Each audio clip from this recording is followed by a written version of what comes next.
Aloha, I'm Jade Moon.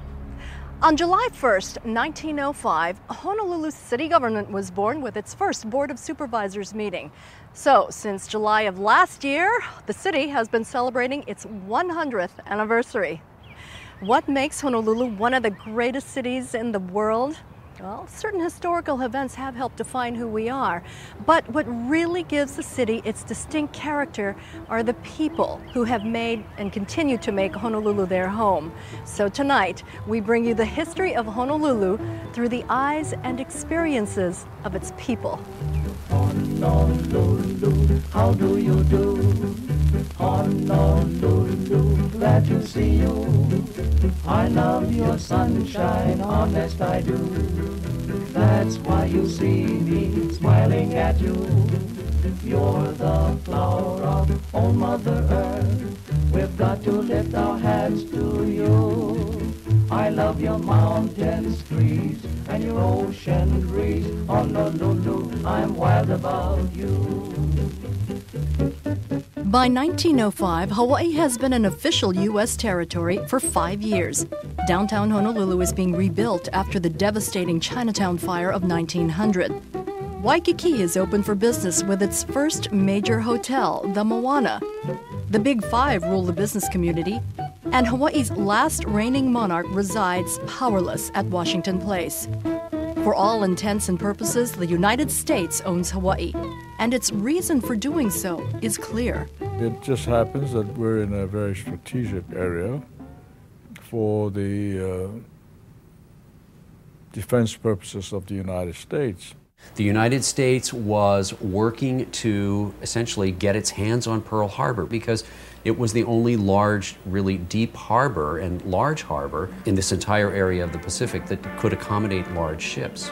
The U.S. Army established a string of forts along the south coast of Oahu, and the purpose of that was to defend against a potential unnamed enemy attack, which at that point was anticipated would take place through large ships and firing big guns. In 1908, work begins on a dry dock and naval base at Pearl Harbor. But if the U.S. military is the engine that runs Hawaii, sugar is the fuel, as it now accounts for 95% of the economy. And as the sugar industry primarily began to take hold, particularly in the late 1800s, owners of the plantations realized that they needed more workers. It began with recruiting Chinese laborers, and they were given a contract of 3 to 5 years to come to Hawaii, and then at the end of that contract they would be returned to their homeland if they chose. They came for a better life. You know, I think $9 a month they made, and to them $9 a month was good money. They could send back to China, or they could go home after 3 years. What happened was they stayed in Hawaii, and they became the first merchants of Hawaii, the first people to own restaurants, laundries, barbershops. As some Chinese laborers leave the plantations, Japanese, Portuguese, Koreans, Filipinos, and a rainbow of races will come to fill the void, bringing their native traditions with them. Because they did bring a lot of food things with them. And in the beginning, you know, in plantations, they were segregated. They put the Asian people in one area, then they put the Portuguese with the Puerto Ricans and the Spaniards in one area. Everybody brought their own cacao, usually in a cacao tin. There was a container that had generally, for most of the field workers and the mill workers too, rice in the lower container, and then in the upper portion, fish, something like that. A little bit of bartering, a little bit of exchanging. The Portuguese give you bread, you give them tofu, that kind of a thing. And you have this mix already in the plantation happening. As ethnic foods and customs begin to integrate, so do families. So from that point, imagine the Chinese man marrying the Hawaiian girl. So on, so on, so on. That's why today in Hawaii it's so diverse, because I have 3 different nationalities in me, Japanese, Hawaiian, but you know, it's very common to find somebody on the street that has 4, 5, 6, or 7. That's Hawaii. This leads to Hawaii's reputation as a melting pot, but for some, that term is not quite accurate. was not a melting pot. A melting pot, you end up with a gray sludge. But this was a stew. This was a vibrant, flavorful stew. And you took all kinds of cultures and you celebrated them. Nowhere else in the world is there more awareness with less concern about different ethnicities than Hawaii. As immigrants seem to be moving up in the world, Hawaiians suffer a major blow with the death of their beloved queen, Liliuokalani, in 1917. That same year, Waikiki's Ainahau, playground for Hawaiian royalty and the former home of Princess Kaiulani, is sold. While these events seem to mark the end of an era, certain technological advances usher in the Honolulu of the future.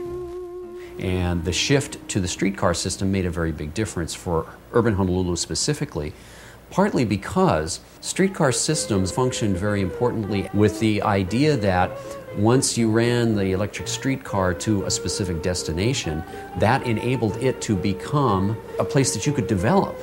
Now, concurrently with this, but not quite exactly comparable to it, was the ORNL, the Oahu Railway and Land Company.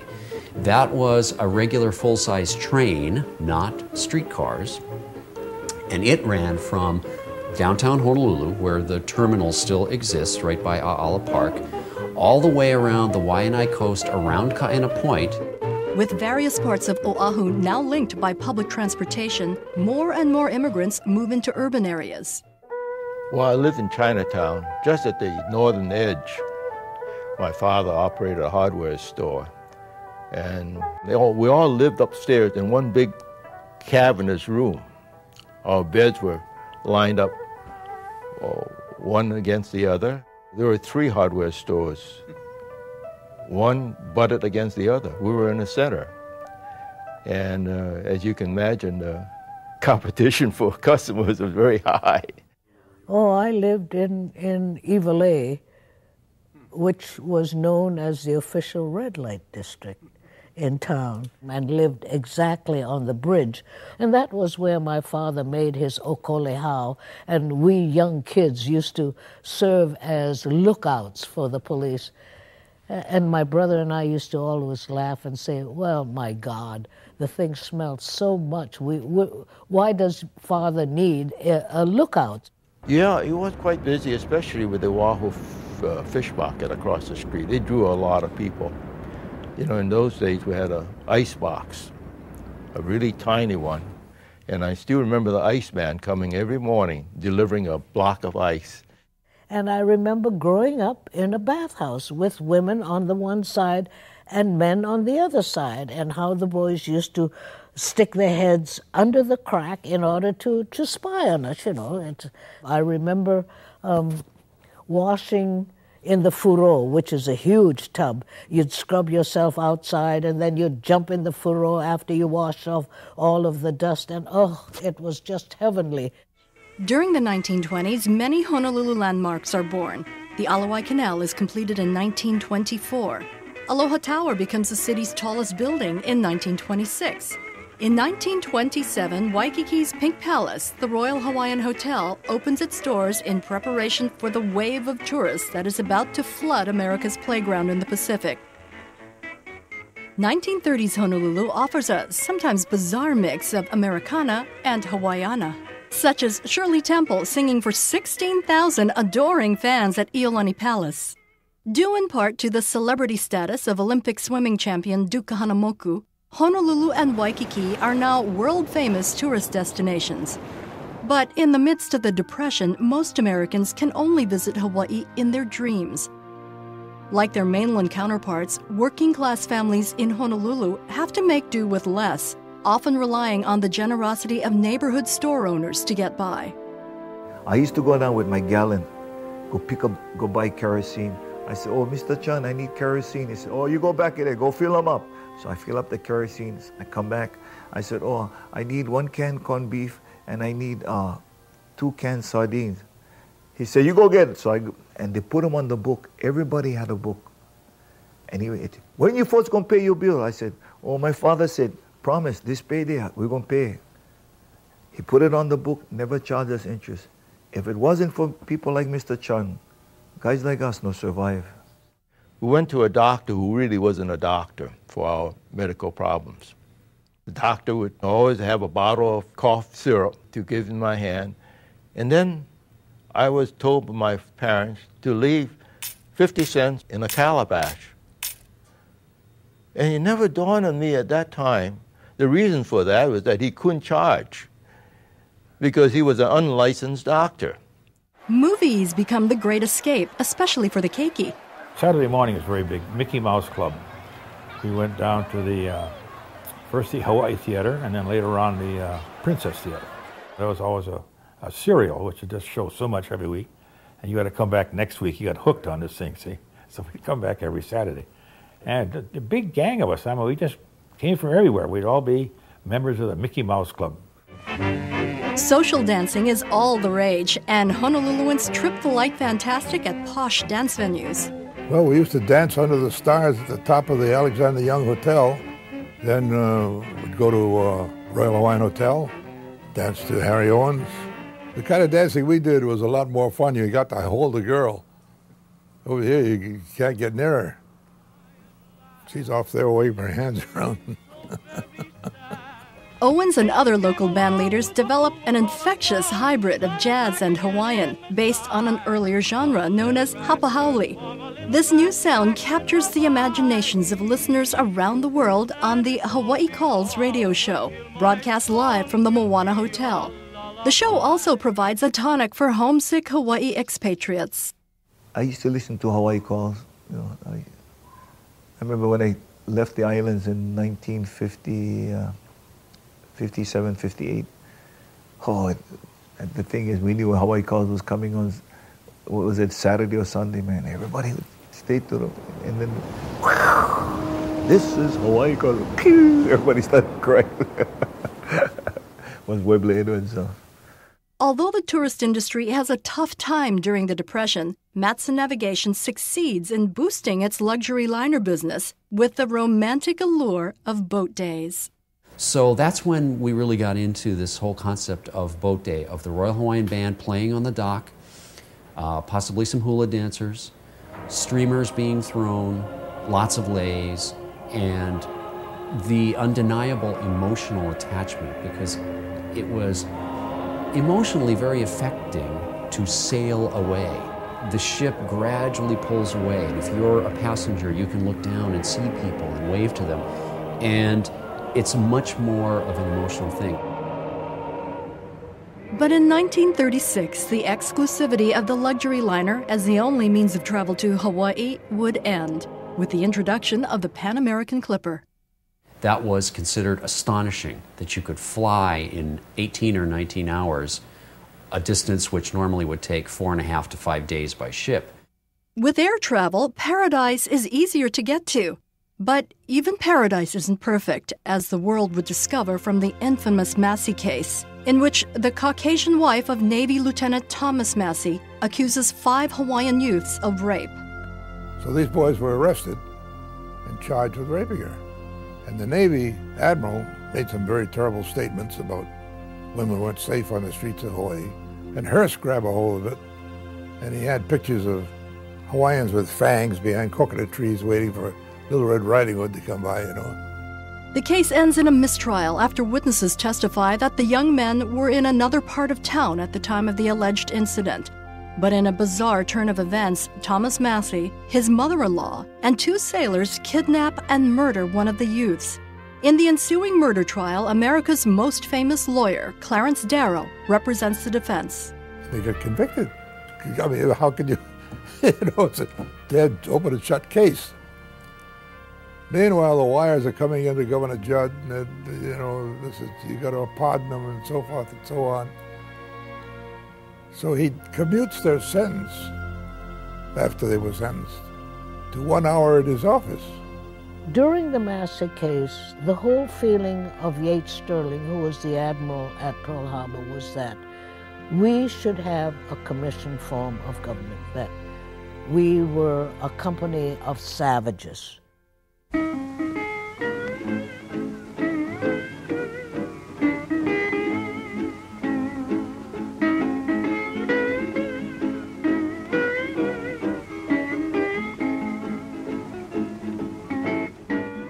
was a Sunday.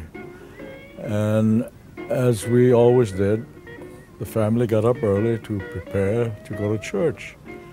And I was in the bathroom, brushing my teeth, combing my hair, and I had the radio on. Hawaiian music. All of a sudden, I was brushing my teeth, and lots of my classmates were with me. And all of a sudden,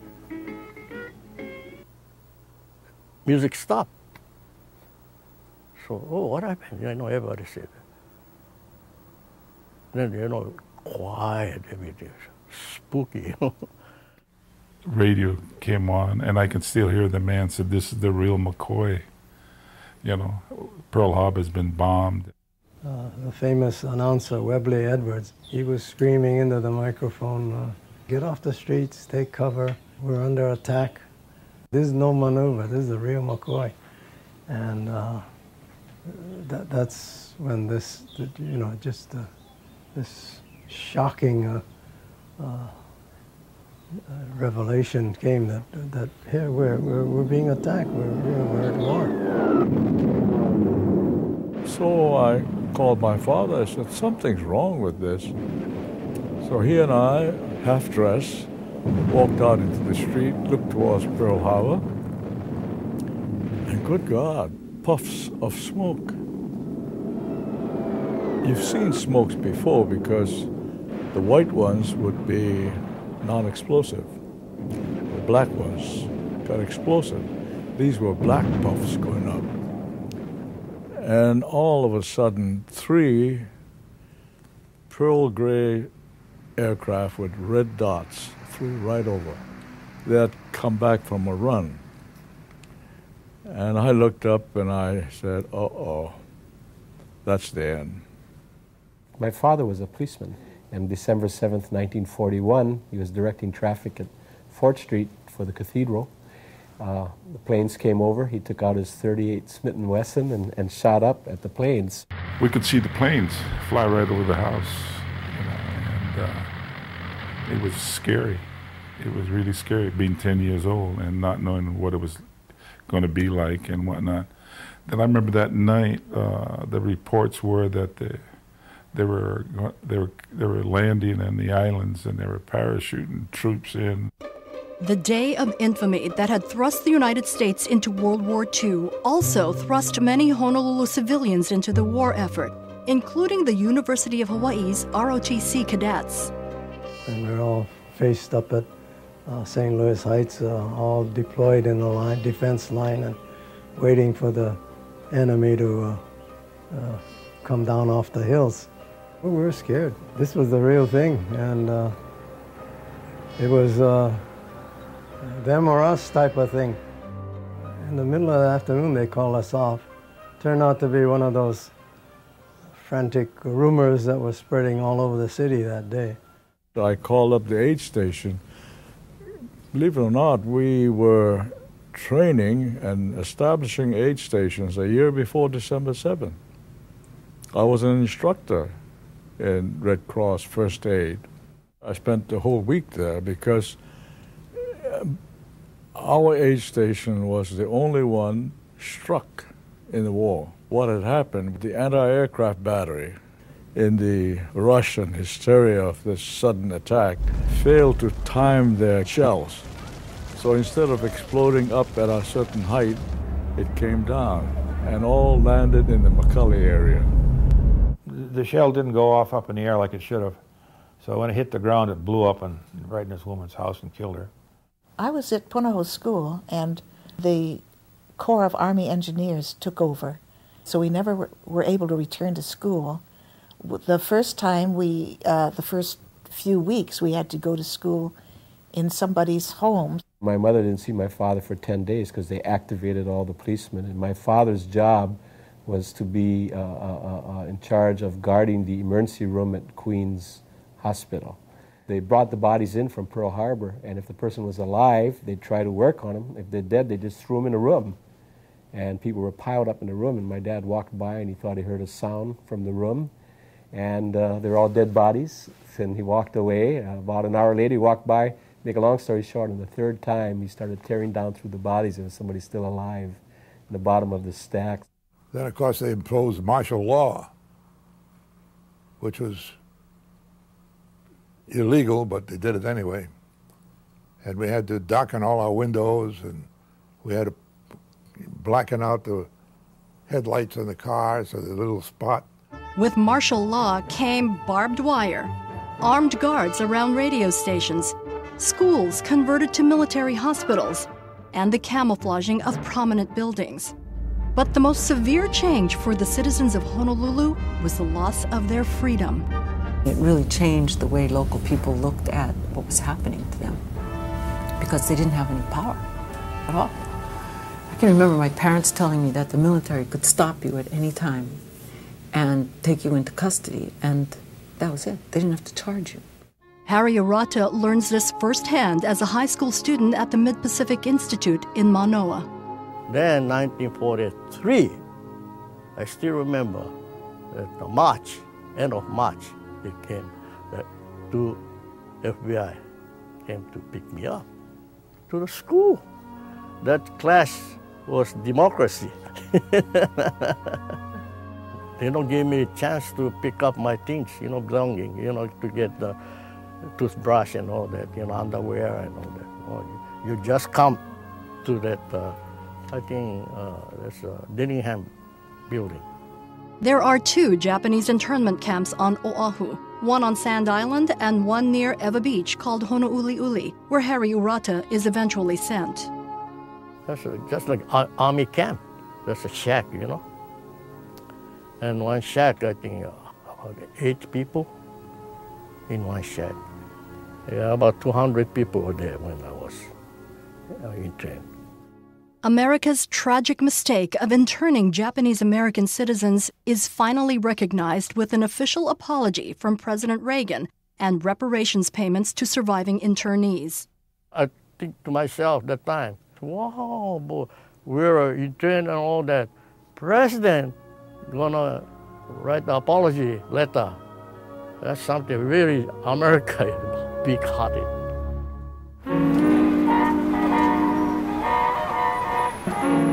By the time of the Pearl Harbor attack, nearly 40% of Hawaii's people are of Japanese descent. Almost immediately thereafter, this vital segment of the community is considered an enemy threat by the United States government. About 3 weeks after December the 7th, an order was issued by the Selective Service System declaring that all Japanese, Americans or otherwise, were designated 4C. 4C is the label for enemy alien, like 1A is for physically fit. And as a result, we could not volunteer or be drafted. And so we petitioned the government. And I'm happy to say that in January of '43, the president declared that Americanism is a matter of mind and heart. It never is and never was a matter of skin and color. And that's when the 442 was formed. In June of 1944, the U.S. Army makes the Japanese American 100th Battalion and 442nd Infantry one unit. With a total of 18,143 decorations for valor, it becomes America's most honored unit for its size and length of service. Just over a year later, the nightmare ends, and on August 15, 1945, 135,000 revelers crowd Honolulu for the VJ Day celebration. Everybody was excited and thrilled that it was over, and not knowing what was ahead. And like she says, people honking car horns and everybody just going absolute bonkers. And it's almost like beating Punahou. Life in Honolulu can now regain a sense of normalcy. Life was wonderful once the war ended. People in Hawaii were, it was a totally different kind of a place. No one ever locked their doors to their cars or their homes. And if you were out of sugar or milk or you needed some food, you went into the neighbor's home, opened their screen door on the porch, went inside and helped yourself. The Alawai Canal used to be full of clams, and it was clean back then. We would go clam digging in the LOI at low tide. You could walk up, up to your knee and with buckets, and then take it home. My dad used to cook clams. Teenagers can be teenagers again. There were many dates that she and I had to walk up the street here and get her, and we'd go down and get on a bus because that was the only means of transportation that I had. And so we would go to Waikiki, go to the movie. They had malt shops and that sort of things.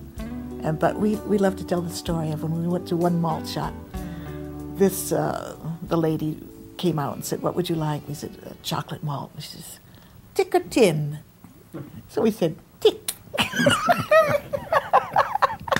And we've loved that place ever since. But the biggest thrill, at least during fall, is high school football at the Termite Palace. I don't know if you remember the old Honolulu Stadium. McKinley, when you played McKinley, they took the whole section, filled it. Farrington High School, take the whole thing and fill it. Rivalries between public schools and private schools are especially fierce. The 48 sections there, and Punahou would take up 2 sections. And then the other school would take up 2 sections. And the general population would take up the rest of the sections. But when Punahou came in, there'd be 2 sections yelling, cheering for Punahou, and 46 sections yell, "Kill the Howleys," and boo, or so on. And that's just the way it was in those days. While high school football games bring Honolulu together, local airlines bring the islands together. In 1946, there are now 2 inter-island carriers, the brand new Trans-Pacific Airlines, later known as Aloha Airlines, and Hawaiian Airlines. 1946 is also the year that 25,000 ILWU sugar workers go on a 79-day strike.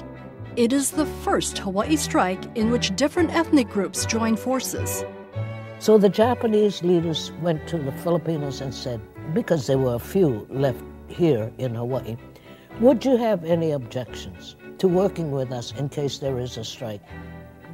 They were afraid that the Filipinos would not strike with them at the time that they had prepared to go out on strike. And our Filipino brothers said to our Japanese brothers, look, we went through 5 years of war in the Philippines. We can stay out as long as is necessary to win a strike.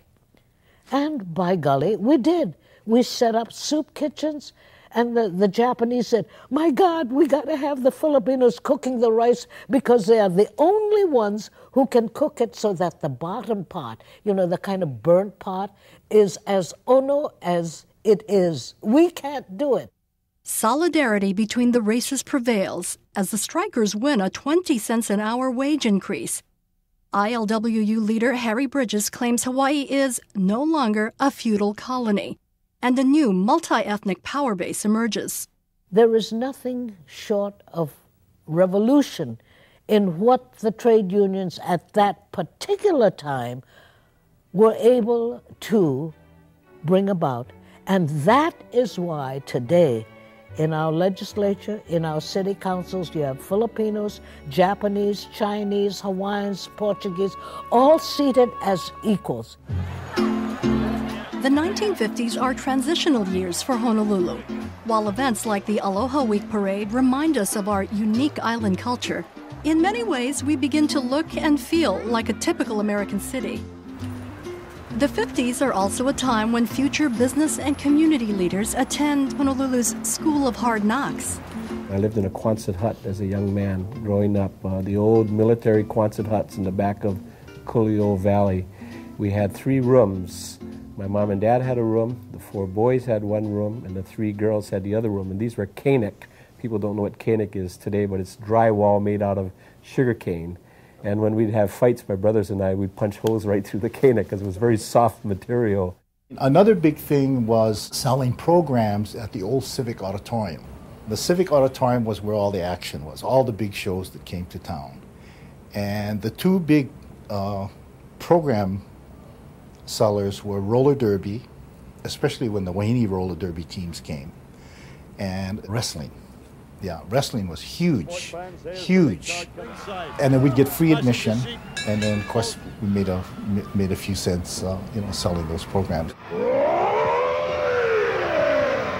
And I worked Aina Haina Service Station, Aina Haina Foodland, and Aina Haina Chop Suey, all at the same time. I mean, I'd work every night at the service station, and the weekends as a bag boy, and then every Sunday night I washed all the dishes at Aina Haina Chop Suey. And I remember to this day Mama Lau, a very tough Chinese woman who was the owner of Aina Haina and the Foodland chain, and then her son-in-law who came in to run it was the great Sully Sullivan.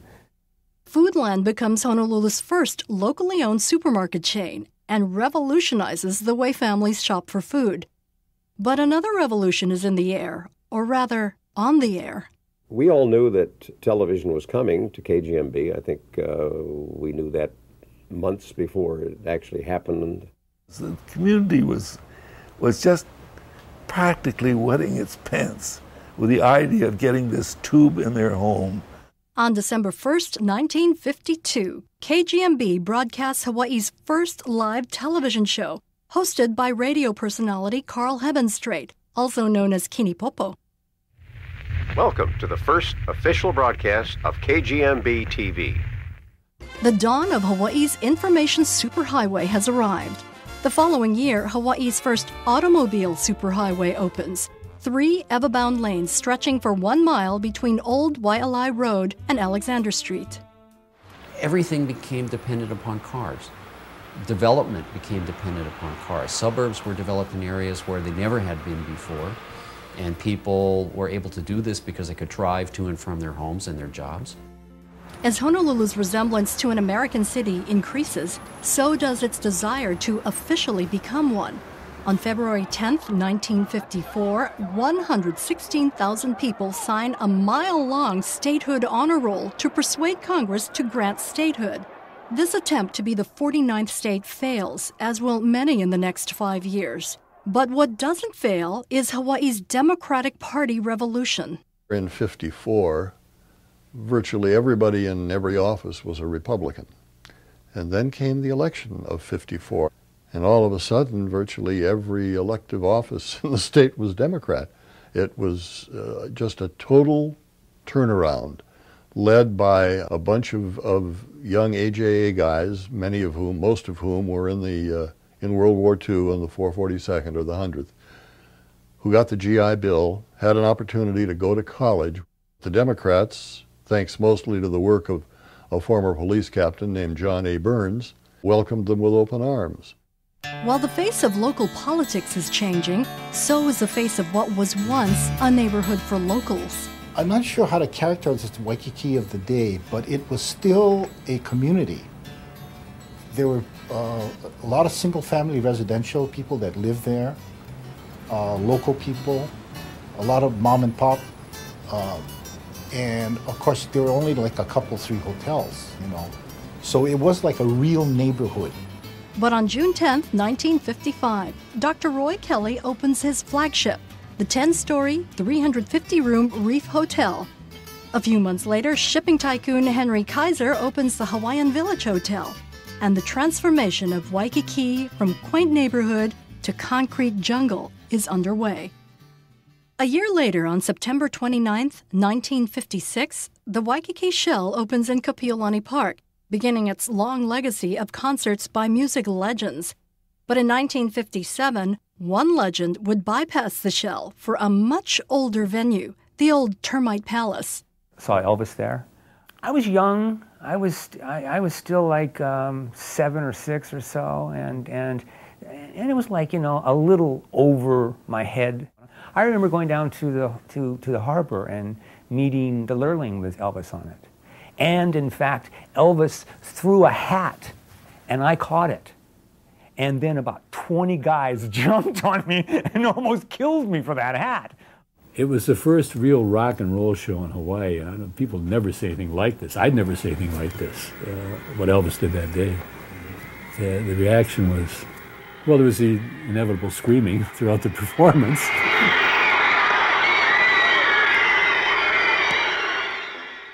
When Enamored Oahu residents who attended events at Honolulu Stadium had to endure a long and treacherous drive to get there. But on May 11, 1957, all that would change as two communities, once separated by the Ko'olau Mountains, are now joined. One of the real turning points was the Puka through the Pali, opening up the tunnel. That was in 1957. Up until then, it was quite an adventure on a stormy night to be driving across the Pali or on any windy day. When the Puka in the Pali's through. By the late 1950s, 80% of the world's canned pineapple is produced in the islands, making it a close second to sugar as Hawaii's biggest cash crop.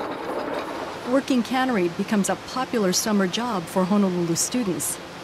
And the pineapple water tower above Iwilei's Dole Cannery is a fixture in the Honolulu skyline. Hawaii itself is about to become a permanent fixture in the world's most powerful nation. On March 18, 1959, President Eisenhower signs the Statehood Admissions Act, and on August 21st, proclaims Hawaii the 50th state. Well, I think that there was a very strong feeling for statehood. Everyone, it seemed, at least everyone I knew, was in favor of statehood. And I think the mood was upbeat. We're now full-fledged members of the country, a nation, and we could vote for the national offices. For the first time, we can vote for a president. So there was widespread jubilation on the achievement of statehood. I'd say the majority of the people wanted statehood, but there was a large group who didn't want statehood. I know that my mother's generation, or the generation before that, always hoped that sometime we'd go back to a kingdom. So I wish we'd never become a state. Now we can't prevent anything. We don't have any control, although we didn't have any control in the territory since all the governors were appointed by the president. But for the vote, what we gave up was the ability to prevent all kinds of other development. Regardless of what some might think of development today, there was no stopping it back in 1959. That summer, the first commercial jets landed at Honolulu Airport, opening the floodgates to what would become the young state's #1 industry. Jet engines and statehood changed Hawaii, and then Waikiki just started to, before our very eyes, we could just see the buildings coming up overnight dramatically. Believe it or not, you used to be able to see Diamond Head from every vantage point in Waikiki. But in 1962, Foster Tower goes up. And the reason that was so controversial was that it blocked the view of Diamond Head as you drove toward Diamond Head on Kalakaua. All of a sudden you couldn't see it anymore because of Foster Tower. There was a woman of some wealth and prominence who suggested that we all pitch in and buy the thing and tear it down, which of course didn't happen. Perhaps as an attempt to regain a sense of place amidst unbridled development, the Honolulu City Council passes a resolution requiring Hawaiian names for all new city streets.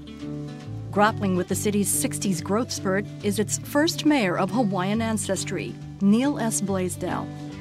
As mayor, I think when he first came in, we were kind of a wonderful, sleepy little town. Then more people came as tourists, and more, and staying to live. And the growth was just becoming really phenomenal. And it bothered him to think of how he was going to keep this growth from just tourists sprawling all through our land. Despite Honolulu's rapid transformation into a metropolis, many local kids, like Ray and Andy Bumatai, hold on to their small-town innocence. We got the cab and we came down, right? So we were eating in a restaurant, something we never did before. And we were just him and I by ourselves. And after we finished eating, right, we took our plates to the sink. and I've never, the waitress, "Oh, you must be from the country. Oh, look how cute, they brought their plates to the sink like that." Oh, I was so embarrassed, but we didn't know, you know. In the early 60s, a gang of freewheeling K-poi DJs, known as the Poi Boys, give Honolulu teenagers exactly what they want: rock and roll. K-Poi 138, Tom Muffin Show! But for adult listeners, two larger-than-life radio personalities rule the airwaves. The two morning guys that owned the market were J. Akuhed Papuli and Lucky Luck. Whose name was Robert Luck, who was originally from Alabama, but learned Pidgin and learned Pidgin English. Fantastic. And everybody thought he was a local guy, and he wasn't, but he became one. And the chief rival was J. Akuhed Papuli, Hal Lewis, who had been a fiddle player on the old Matsonia and jumped ship. He was from Brooklyn. And he wound up on the air and was kind of weird. And some woman caller one day called and dubbed him Akuhed Papuli, Crazy Fish Head. And so he just put the J on the front and became, and he was a powerhouse. You see, nothing could be greater than to be a commentator right here in Hawaii. Now you folks call me Aku, and that's so you won't forget. J. Akuhed Papuli. See, he's the craziest fish head yet. While their mainland counterparts choose astronauts and baseball stars as role models, Honolulu youngsters emulate professional wrestlers. I remember Courtesy of Care saying, Lord, I graduated cum laude from UC Berkeley, and I'd go to school, and I'd use that term, and I says, one day I want to graduate cum laude. And people go, what's cum laude? Oh, with honors. I learned that from Curtis the Bully of Care. When high school football was the main attraction, Honolulu Stadium goers all cheered for different teams. Take me out to the ball game. But on April 20th, 1961, professional baseball arrives at the Termite Palace, and the Islanders become the one team everyone roots for. I've never seen fans so close to the action physically, so close to the players and the team. The bleachers right over the Islanders' dugout.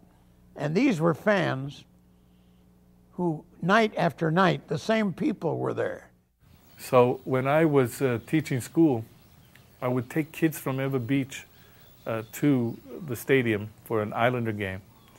And they would then immediately go buy something, and I never see them again till the end of the game. They would go under the stands and poke people with the chopsticks. Then they were always in trouble, and I had to go, oh, officer, please, they're from Ewa Beach. What can I say? Les Kiter covers the Islanders live, and he also brings the fine art of baseball game recreations to Honolulu radio. Snyder up with the ball. Mays around first, heading for second. You should see him run. Mays around second, heading for third. Here comes the relay to Reese. Reese fires to Campanella. Here comes Mays. Here comes the ball. He slides, and he beat the ball. He beat the ball inside the park. That's a recreation. The first half of the 1960s is an auspicious time for Honolulu. President Kennedy visits. Sparky Matsunaga and Patsy Mink are elected to Congress. And the first Hawaiian Open is played at Waialae. As we enter the second half of the 1960s, Honolulu welcomes its first wave of soldiers on R&R from the Vietnam War. In 1966, KCCN becomes the first all-Hawaiian music radio station. Songwriter Kui Lee passes away from cancer. And the man who has made many of Lee's songs famous is at the top of his game. By 1967, Don Ho's Tiny Bubbles is a national hit. Tiny bubble in the wine. Visitors that come to Hawaii, there are three things really that they know about Hawaii: Pearl Harbor, Diamond Head, and Don Ho. With a feeling that I'm gonna love you till the end of time. While Don Ho may be Hawaii's most famous personality in the 60s, Duke Kahanamoku is still its heart and soul. But on January 22, 1968, the ambassador of Aloha dies of a heart attack. His ashes are scattered in the waters off the beach he made famous.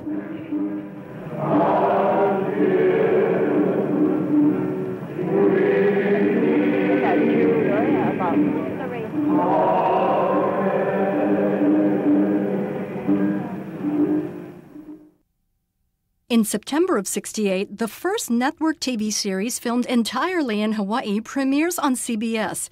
Hawaii Five-0 is a runaway hit and the most powerful marketing tool for the visitor industry ever. And then, of course, you'd watch and see as McGarrett headed west on Kalakaua and ended up in Eva Beach in 30 seconds. While the mainland U.S. thinks of Steve McGarrett as the man who keeps Honolulu in line, that job is actually held by Honolulu's second mayor since statehood, the often controversial Frank Fosse. He oversaw everything.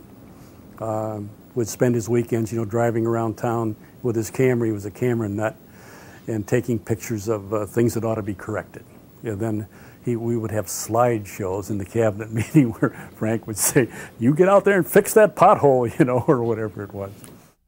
Well, certainly solving the mass transit problem that we had then. The Weinberg Bus Company was a bunch of old clunkers, of course, and weren't very prompt in their service. And Frank took over the bus company and turned it around to make it one of the best bus companies, municipal companies in the world, and or in the nation anyway. I went to Dallas, bought some used buses, then I bought some new buses without the authority of the council, and they were brand new buses, the only ones available. I did what I had to do without council permission.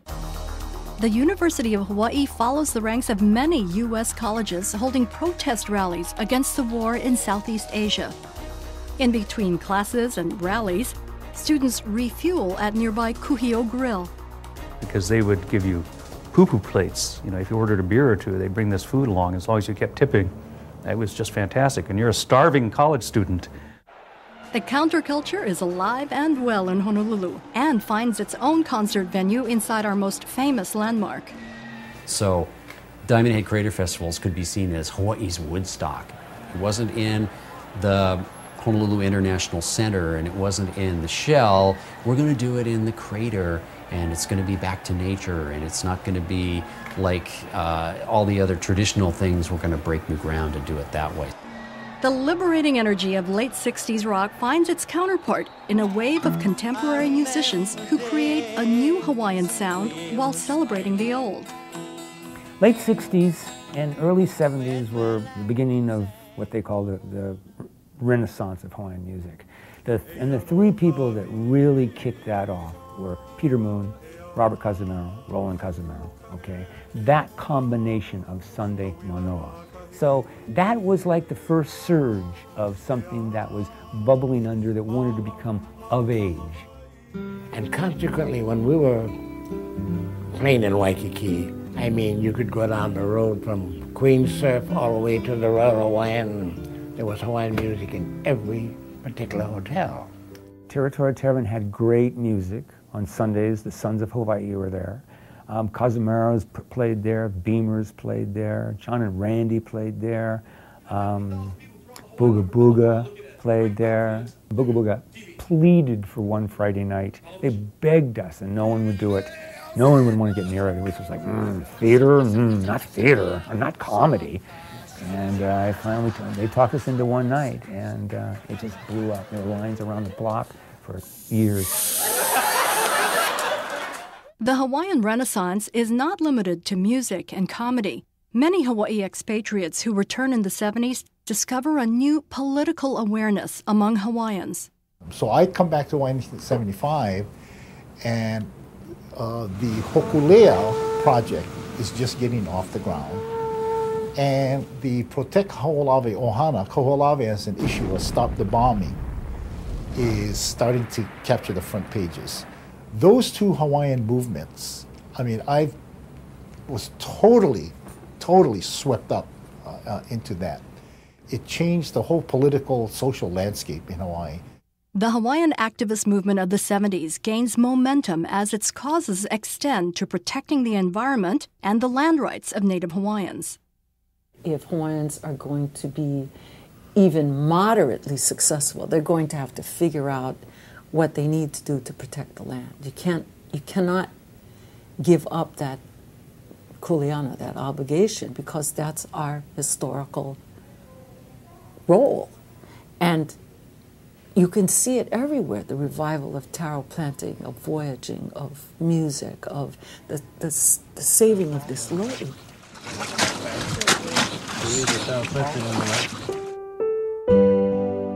In In 1975, Hawaii loses one of its greatest leaders, former Governor John A. Burns, a man who helped bring statehood, the Democratic Party revolution, and multi-ethnic leadership to Hawaii. 3 years later, lifeguard and surfing legend Eddie Aikau, in his attempt to rescue the crew of an ill-fated Hokulea voyage, is lost at sea, never to be found.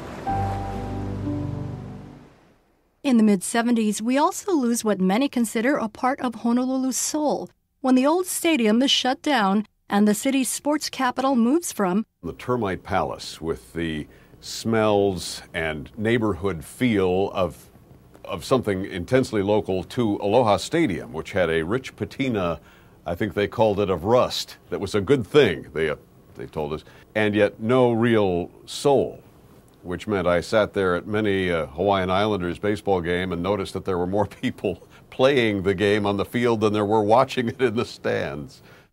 But the fans do show up to bid the Islanders farewell in their final game. UH football soon replaces baseball as the main attraction at Aloha Stadium when an invigorated Rainbow team boosts attendance and enthusiasm. And then by the time we got to, the late 70s, and Hawaii gets into the Western Athletic Conference and there's the building of the Aloha Stadium, you looked at first of all, the passion that Hawaii has for the game of football. Add to that the changing times, if you will, and the evolution of UH's program, and then into a full-blown conference that, even though it was far away, nonetheless was a quality conference with quality teams, and Hawaii could play competitively, and more kids started to stay home because of that. That's when it really started to take off. And then rivalries started, especially with BYU. When BYU would come in here, they came in with an arrogance, but it was an earned arrogance because they were the bulls of the conference. They set the standard. If Rainbow football puts the fans in the stands, it is women's volleyball that puts UH on the map. On December 8, 1979, the Wahine, led by All-American Deetra Collins, garnered the university's first national collegiate championship in any sport. Honolulu's reputation as a sports town continues to grow with the introduction of high-profile events. The Pro Bowl was dying, and all of a sudden someone, and I wish I knew who, someone said, what about putting it in Honolulu? That instantly revived it, because it took something that was happening every weekend elsewhere, and it focused it on Honolulu. The marathon is a very major event. The marathon, I think, has marketed itself very well because it's a people's marathon. It's not an elitist marathon. If you're going to take 7 hours, somebody will be waiting for you at the finish line with a T-shirt. While the Honolulu Marathon is dubbed the People's Marathon, Pidgin English becomes the people's language with the publishing of its first primer, Pidgin to the Max. Pidgin mania also spreads to local television with a string of wildly popular specials by local comedians. We saw the big explosion of interest in Pidgin, again, not as something to be rejected as inferior English, but instead celebrated as a unique aspect of life in Hawaii that is different from everywhere else, and we're proud of it. KGMB television, with the holy trinity of comedy, Rap, Andy, and Frank DeLima. Honolulu ushers in the 80s by electing its first female mayor, Eileen Anderson. I knew that there would probably be some negative reaction toward the fact that I was a woman, but I also felt that a change would be attractive to many people, that maybe it was time for a woman. While City Hall opens its doors for the new mayor, a prestigious social club keeps its doors closed. She was denied an honorary membership in the Pacific Club because they didn't allow women to join. But when the state legislature threatens to deny liquor licenses to clubs that discriminate, the Pacific Club changes its policy and allows women to join. On November 4th, 1982, Hurricane Eva ravages Kauai and parts of Oahu, leaving 7,000 people homeless and causing $200 million in damage. In 1984, Mayor Anderson runs for re-election, only to be defeated by her irrepressible predecessor. Back in the saddle, Mayor Frank rides herd over Honolulu during the boom years of the late 1980s, an era of inflated real estate prices driven by Japanese investors. In the late 1980s, when Japanese investment and tourism spending was huge, it was $9 billion in 1 year. There was a real estate magnate who was famous. His name was Kawamoto. Kawamoto was sort of the symbol of the least welcome aspect of it, because he was literally inflating the housing market by driving down the street and saying, I'll buy, that one and that one and that one over there, without getting out to peek inside and see how the paint job was. The 1980s is a decade of triumph and tragedy. An Iwilei oil tank blaze turns into the biggest Hawaii fire since the 1900 Chinatown disaster. Miraculously, this firefighter survives. Hawaii is in shock at the loss of its first astronaut, Big Island-born Ellison Onizuka. Preservation triumphs over development as the Sandy Beach Initiative defeats a Kaiser housing project. And Chaminade pulls off the biggest college basketball upset in the country when it outscores top-ranked University of Virginia at the Blaisdell Arena.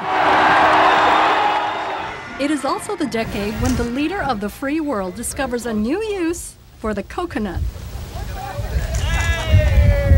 The glitz and glamour of the 80s seem to widen the gap between two very different Honolulus, town and country. There were guys, adults, who worked at the dairy who never left Waianae. And they would ask, well, what's it like in town? Oh, big the buildings, bro. Oh, you better stay here. No more cows. How's that? Nah. I guess any place out of Waianae meant that it was special. But I remember, we always, during the prom, people would rent cars or people borrowed their parents' car. We have an egg farm. So you would go to the egg farm to go get your eggs. I mean, that's the kind of town it was. I don't know any other area where you would go to an egg farm to go get your eggs. Rather than opening with a bang, the 90s start with having one taken away, as the first President Bush orders a halt to the U.S. military's bombing of Kaho'olawe. It is a long-awaited reprieve for Hawaiian activists. But another action by the U.S. military has an unexpected effect on Hawaii's economy. You watched during the Gulf War when the Japanese decided, as a matter of courtesy, that they wouldn't travel to Hawaii. It would be rude to be vacationing when our boys are overseas. The economy went kaboom. And that was like someone just flipped a switch. And it kind of demonstrates how controlled we are by outside forces. And as if this economic downturn wasn't enough, on September 11, 1992, Kauai and Oahu are hit with the most destructive Hawaii storm on record. Hurricane Iniki's 160-mile-an-hour winds kill 4 people and injure more than 1,000. At the time, it is America's third most costly natural disaster. The wounds from Iniki are scarcely beginning to heal when a 100-year-old wound is reopened. Beginning January 13, 1993, the 100th anniversary of the overthrow of the Hawaiian Kingdom is remembered with a 3-day historical reenactment. Iolani Palace is draped in black, and Governor Waihe'e orders American flags flying over state buildings to be replaced by Hawaiian flags. This commemoration, called Onipa'a, sparks a new awareness among younger Hawaiians and revitalizes the sovereignty movement. There's a new generation coming up, and they grew up with the language. The difference between that generation and mine is the difference between not having a sovereignty movement and having one. The 1990s is a decade of remembrance. The USS Missouri, the battleship upon which Japan's formal World War II surrender was signed, finds a new home at Pearl Harbor. It is a focal point of the 50th anniversary of the VJ Day celebration attended by President Clinton. On October 4, 1996, Waialua Sugar Company, Oahu's last sugar plantation, closes.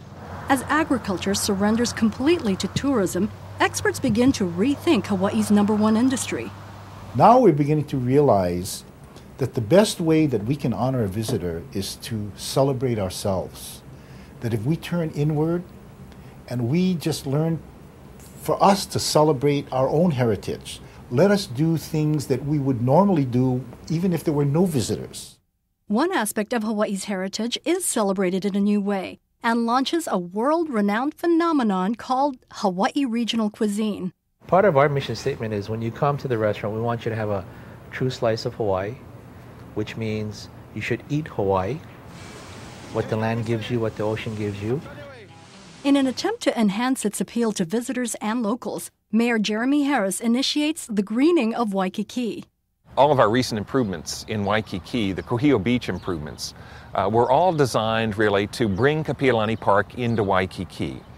While the Waikiki facelift does improve the look of the visitor industry's most prominent neighborhood, Hawaii's image suffers from national coverage of high-profile crimes. In 1996, an unbearably tense, hours-long hostage standoff in Sand Island ends with the hostage narrowly escaping as his captor is shot dead by police. In 1997, a less violent but far more complicated crime is exposed when an essay titled Broken Trust is published in the Honolulu Star Bulletin. This time, the victim is the estate of Bernice Pauahi Bishop. I felt a civic duty. I'm the only trust professor at the only law school in the state, and because of my training, I saw some issues that I think maybe a lot of people didn't see, and I had an ability from training to articulate just what was broken, and there were some things broken. And I would like to think that in the end, the trust will be stronger because of all of that turmoil. The ensuing trial against Bishop Estate trustees for gross mishandling of the trust results in the ousting of 4 trustees and the resignation of the 5th. On December 12, 1997, the 16-mile, $1.3 billion H3 freeway finally opens after 37 years of construction, court cases, and protests. For some, it is an unwelcome byproduct of Honolulu's population explosion. Back in 1952, the Honolulu Water Board used precise mathematical calculations, and they said there would be 400,000 people living in Honolulu by the year 2000, about 50 years later. What went wrong? We have more than twice that population today. So on any given day, there are about as many people in Hawaii who don't live here as there are who live here. That's why traffic is in a horrible shape. Supply and demand is such that when you've got a lot of people wanting to live in one place, they're going to tend to bid up the cost of living in that place. There's a real tension here. So more and more our young people are getting jobs on the mainland. My own grandson, my son's son, is working for Microsoft. A growing dissatisfaction with the status quo leads to a break in the Democratic Party's half-century stronghold on Hawaii politics. For 50 years, the Democrats were in total control. Hawaii, as best I can tell, has just never had 2 vibrant political parties competing in the marketplace of ideas. And so I got involved in helping Linda Lingle, and in 2002 she got elected. As governor of the state of Hawaii.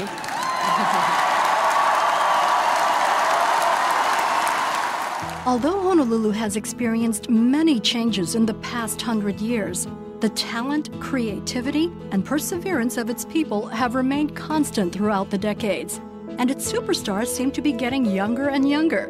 What other city can boast Little League World Series champions and a teenager who has taken the golf world by storm? Michelle Wee, I think just a few months ago I was sitting there at home looking at her on the front cover of Fortune magazine, and she was all dressed up, and they just had this great cover shot thinking, wow, a conglomerate, if you will, a business conglomerate, but certainly a great athlete. And I more than believe that she will, in time, achieve everything there is to achieve.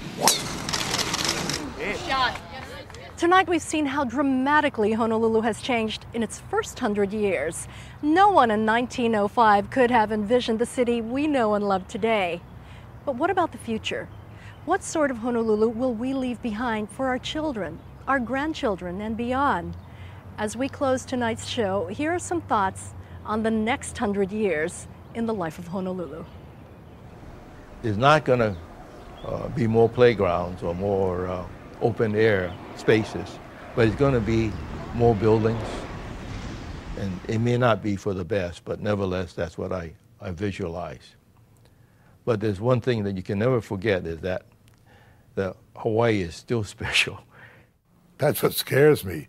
I mean, everybody could say, why don't we get a home in Hawaii so if anything happens, we can move out there. So they buy a place for $6 million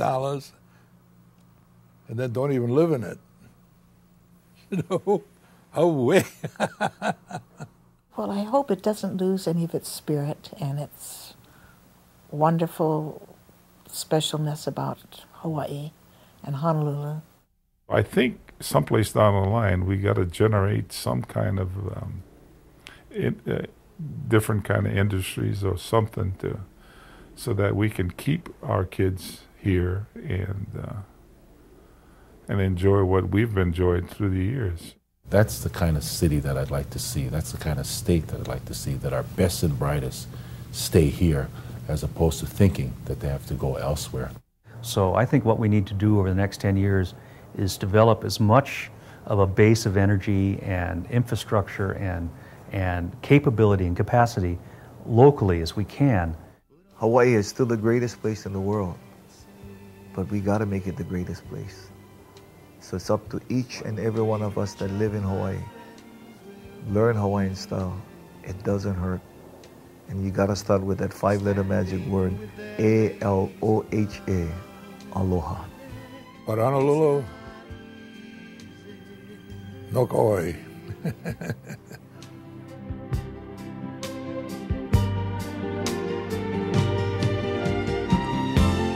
Each time Honolulu city lights stir up memories in me. Each time Honolulu city lights will bring me back again. Bring me back again. Bring me back again.